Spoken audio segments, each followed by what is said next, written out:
We have a question from limits there.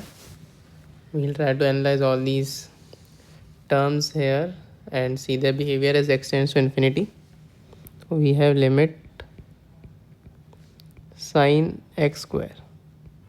This term by itself is inconsequential because it neither goes to 0 nor infinity. It remains bounded between -1 to 1. Then we have, let's separate out the log terms. Ln x to the power alpha, ln 1 plus x power beta. Then we have sine 1 by x square. So this becomes 0. So what we'll do is, this becomes a 0 upon 0 form. So as x tends to infinity, this will go to 1.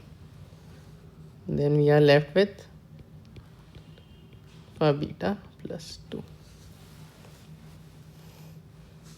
Okay, so this goes to 1. This is inconsequential and we need this limit to be 0. So let's go to the options. So first A option, alpha is -1 and beta is 3. So this thing becomes 1 upon ln x ln cubed 1 plus beta into alpha beta is -3. That is 1 upon x to the power -1. So we get a numerator x in the numerator. And then we have sine x square and this term is also there. So what we'll do is we'll write it as x upon log 4x.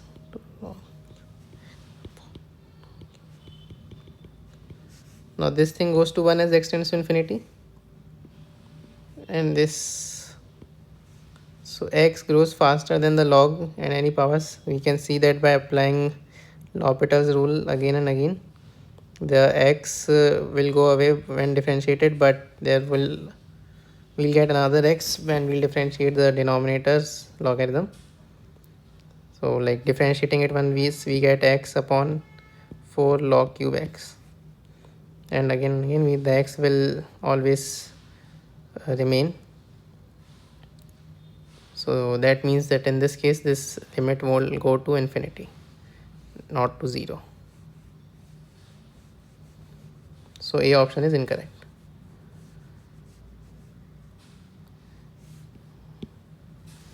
Let's analyze B in the same manner. We get alpha is -1, beta is 1. So it becomes sine x square, sine 1 by x square upon 1 by x square to 1 upon x to the power of 1 into log x into log 1 plus x.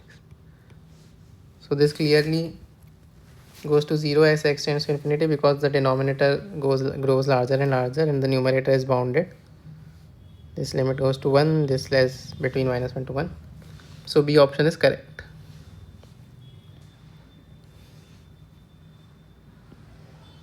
C option, 1 minus 1, so this comes into the numerator.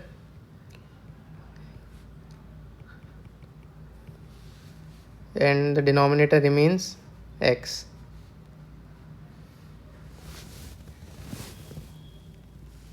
So again,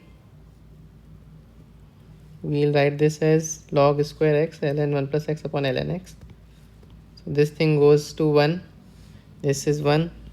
This is bounded. And again by L'Hopital's rule, we'll see that this thing goes to 0. So this whole thing will go to 0. So C option is correct.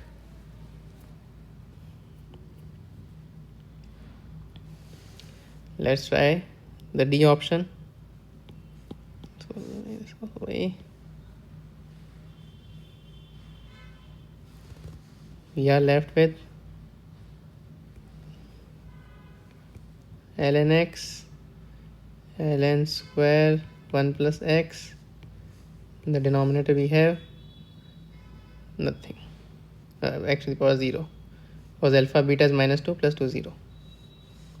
So this goes to infinity because in the numerator we have ln x ln square 1 plus x. So the answer is B, C.